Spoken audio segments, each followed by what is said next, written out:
This is Oklahoma Inside Out, a weekly broadcast of Cimarron Alliance that focuses on the issues, culture, and people important to LGBT Oklahomans. And now, here's your host for Oklahoma Inside Out, Scott J. Hamilton.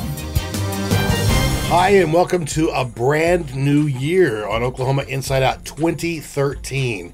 I guess the Mayans missed the mark because we're all still here, and I'm glad that you are here with us. If you had a little too much party last night, then I'm especially happy that you're here today. If you're listening later in the week, then even better for you. Our guest today is someone that was with us only 3 weeks ago, but gave us such great advice about making it through the holidays, and now that we all have, it's time to focus our sights on what's next, looking at the year ahead and how we can put some things together in our lives that will make us end this year better even than we did last year. So again, I'm glad that you're here with us for a brand new year. We always want to hear from you. Your thoughts on what we're doing and how we're doing it are much appreciated. We'll be back with our guest after we take a look at news making the headlines this week.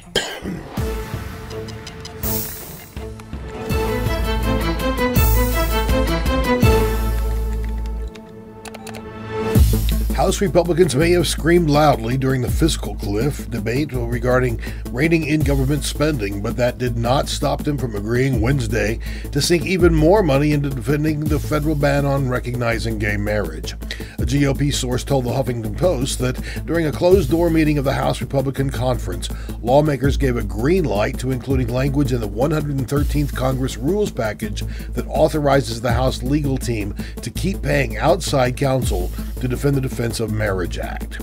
Speaking of marriage, a conservative religious group is warning that 2060 will be a grim time when Christians are treated like African Americans were prior to civil rights, the family unit is dissolved, and America has a Muslim president. The extremely anti-gay The American Family Association issued its warning to its members in an email entitled "What Will Religion Look Like in the Year 2060?" Written by Donald Wildman, the founder and chairman of the American Family Association. It says, "What will religion look like? Conservative Christians will be treated as second-class citizens, much like African Americans were prior to civil rights legislation in the 60s. He continued by saying marriage will include 2, 3, 4, any number of participants. That's news making the headlines this week.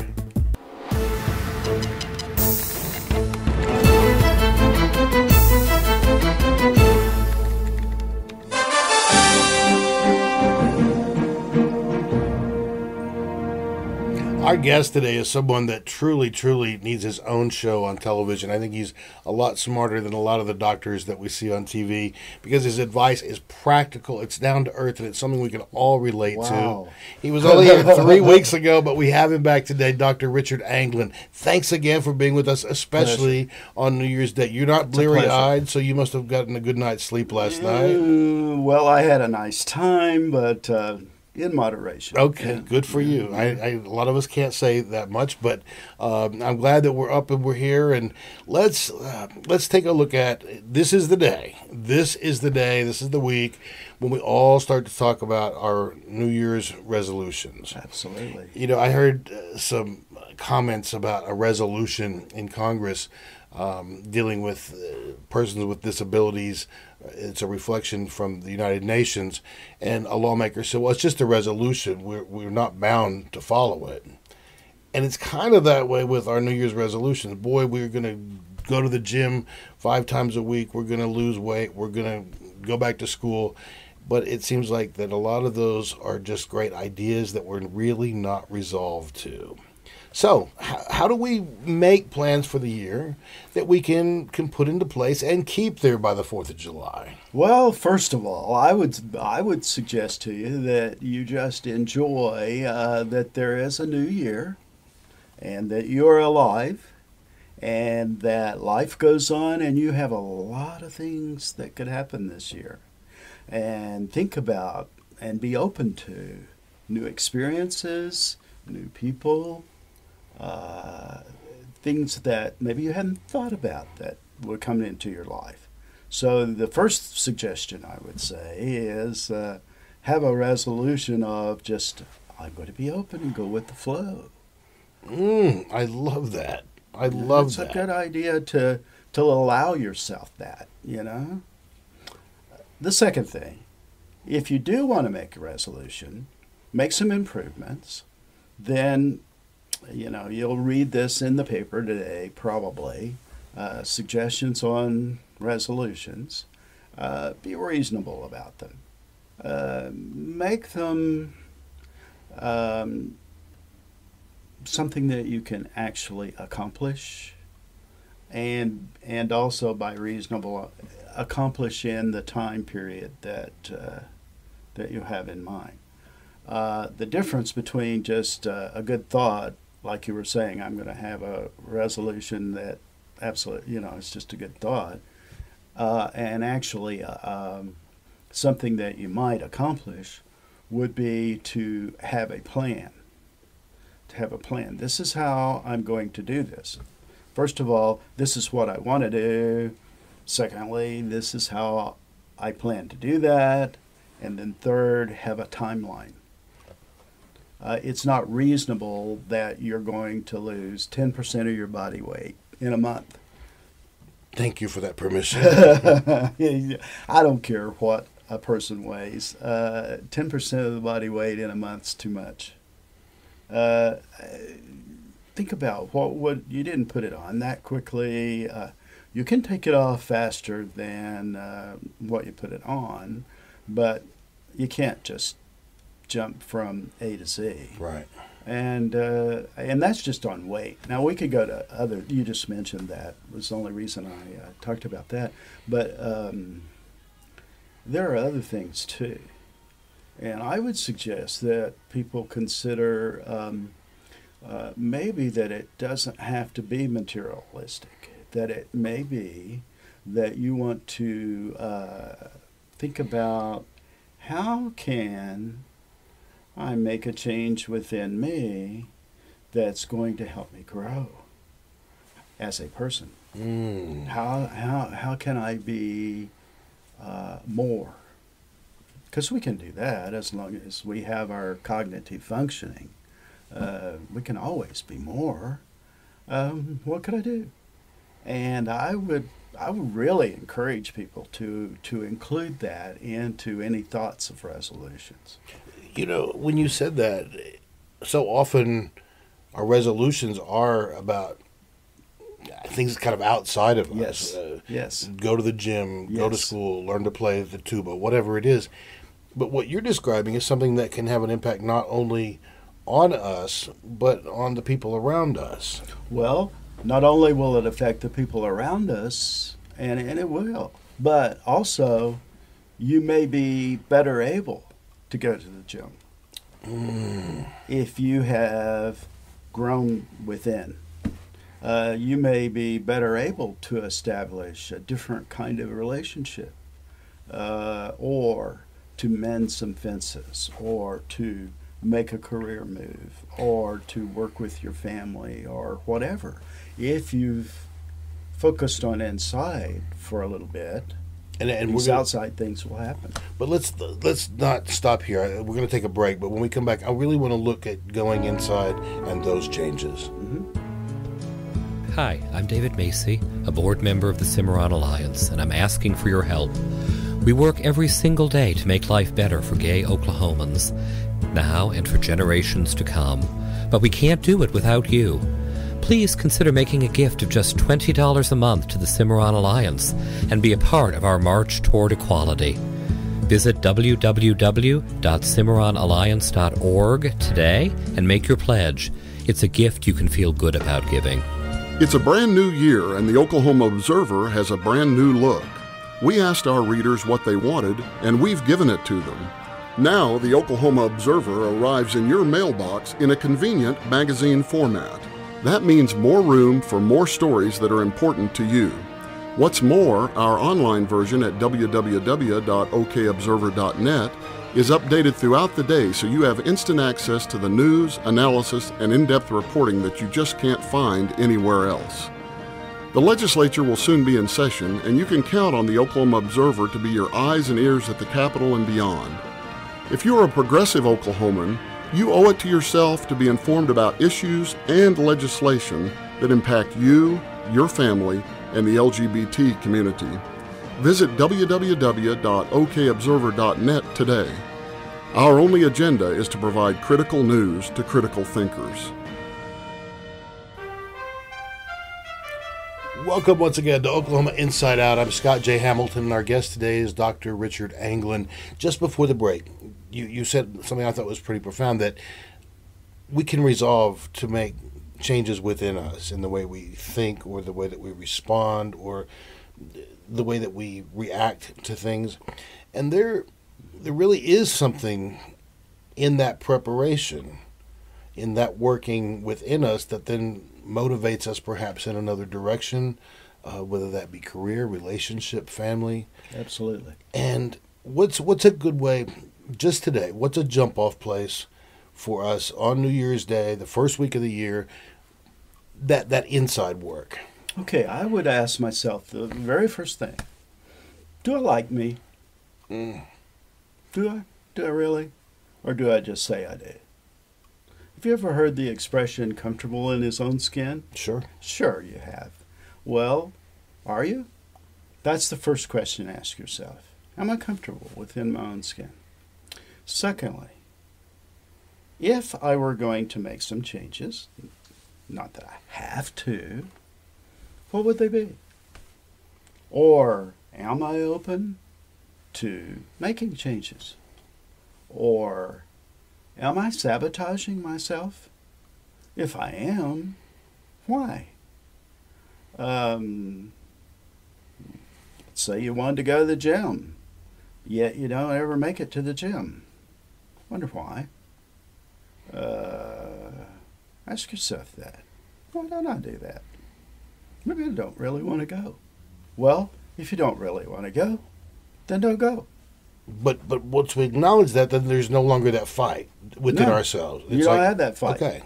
You don't have that guilt you put on yourself of, I should have gone to the gym today. However, along with that, you ask yourself a question of, what was it that I wanted from going to the gym? Was it that I was going to have better health, or lose some weight, or just stay active? Because there's plenty of research that shows that if we are active and moving, and as best you're physically able to do, it does help your mental health. And so maybe that was the reason you're going to the gym, because you feel better when you go to the gym. One of the things you can do for anxiety or depression is to move, to have activity of some kind. It doesn't have to be the gym, of course, but something you like doing. Mm-hmm. Go for a walk. I didn't make it to the gym because I didn't want to go to the gym. But I would like to go for a walk. Okay, well, I think I'll go for a walk every day. Well, then you may come to an awareness of there's something about going to the gym you don't like, but there are other things that you could be doing that would get you there. Or you may find that your time schedule is such that you've not made time for it. And then that's an issue of setting priorities. What I value the most is how I'm going to spend my time. And if I don't ever have the time to do that, then I must not value it very much. So if I value the hours that I work more than the hours that I do things that are just purely pleasurable or things that are just for me, then what I'm saying is my work is more important to me than I am, than my own health, my own happiness. Well, to a certain extent. Now, that brings up the issue of, do you live to work or work to live? Mm-hmm. And we all have to do a certain amount of work. Just to pay the bills, sure. Well, unless you're independently wealthy. But I think that you can get so caught up in your work that you neglect self, that you start having your identification with your work instead of, I'm Scott, and oh, by the way, I work. I work to live, kind of thing.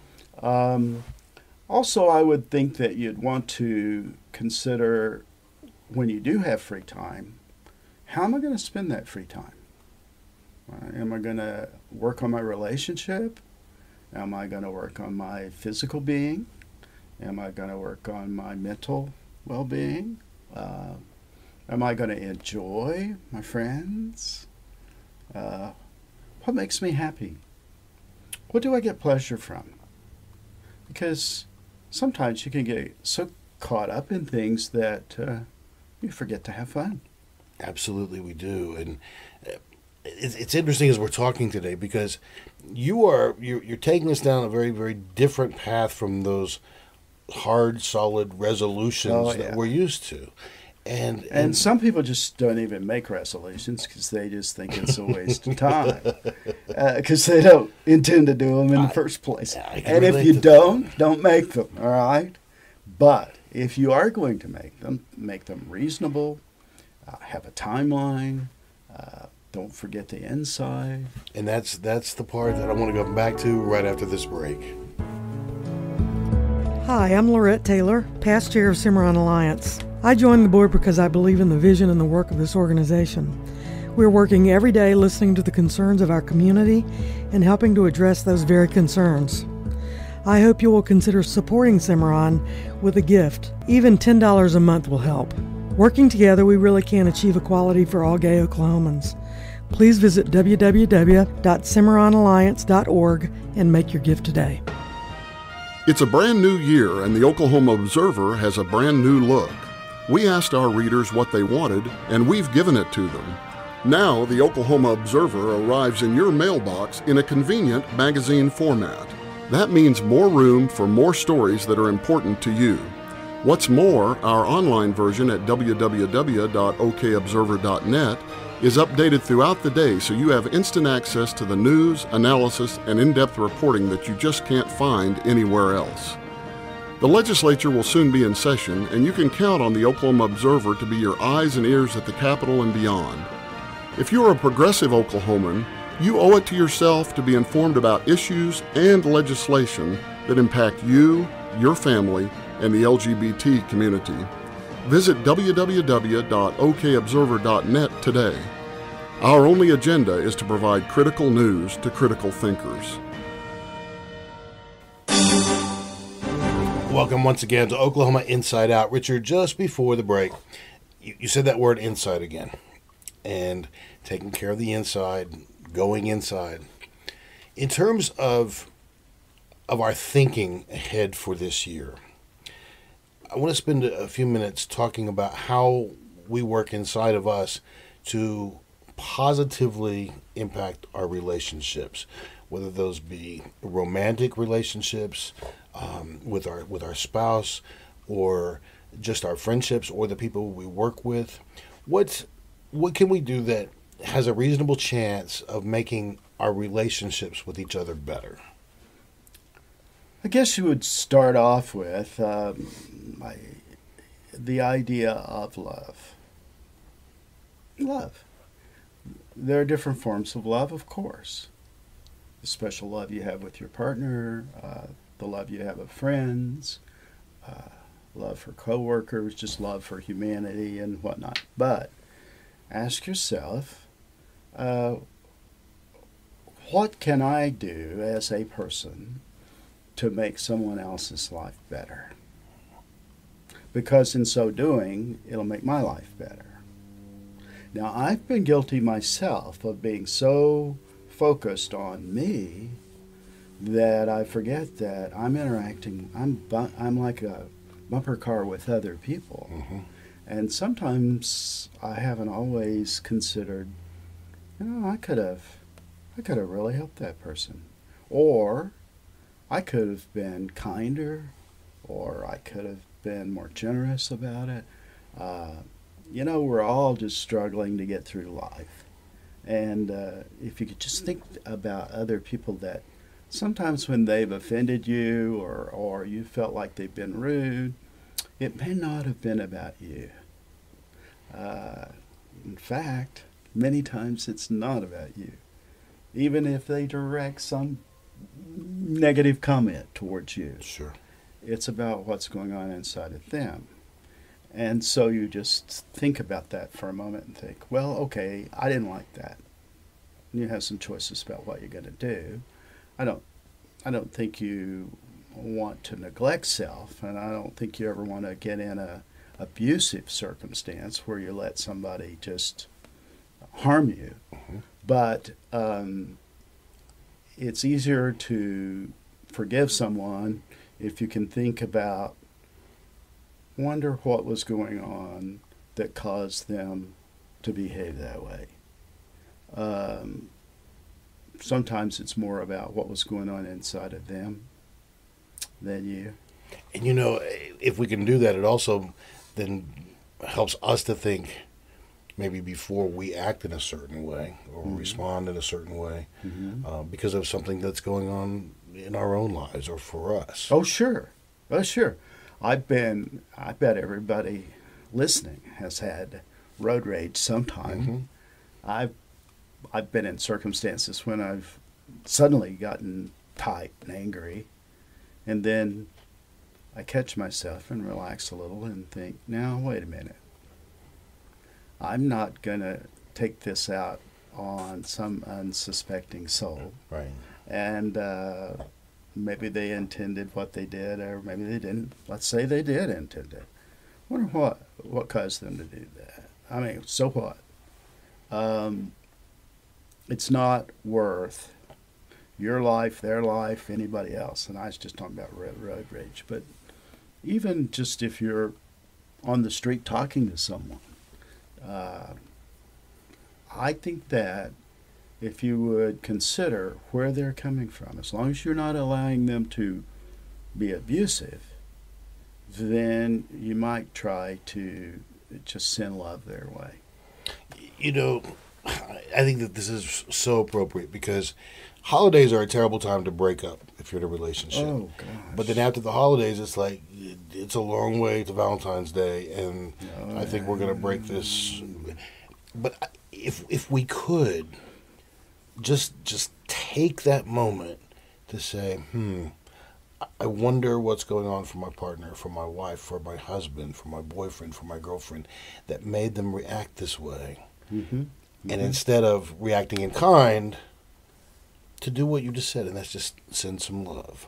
That's what I was trying to get at. You said it better than I did. No, all I did was repeat what you said. I mean, because and I think that's really profound, because when we get into that, you hurt me, I'm hurting you, you're going to hurt me some more, and I'm going to hurt you some more, and before we know it, we're way past the resolution. We're beyond hope if we allow ourselves to go there.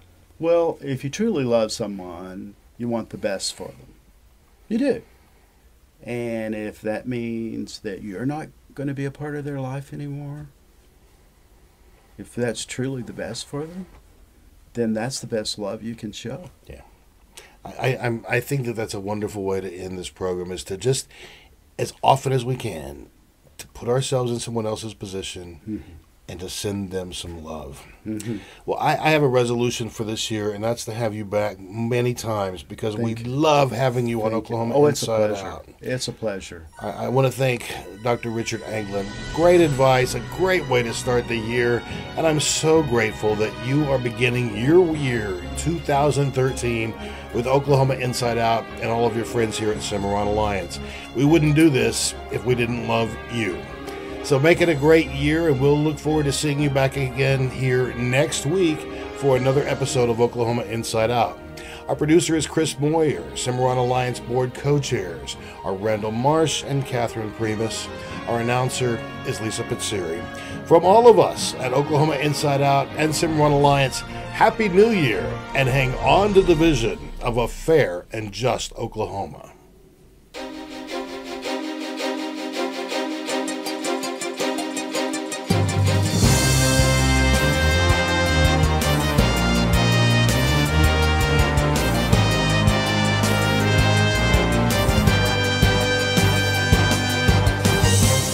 Oklahoma Inside Out is a production of Cimarron Alliance, Central Oklahoma's preeminent LGBT advocacy and education organization.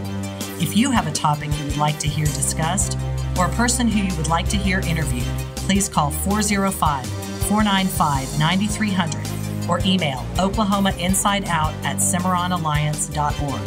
Please feel free to share the link to this broadcast with your friends.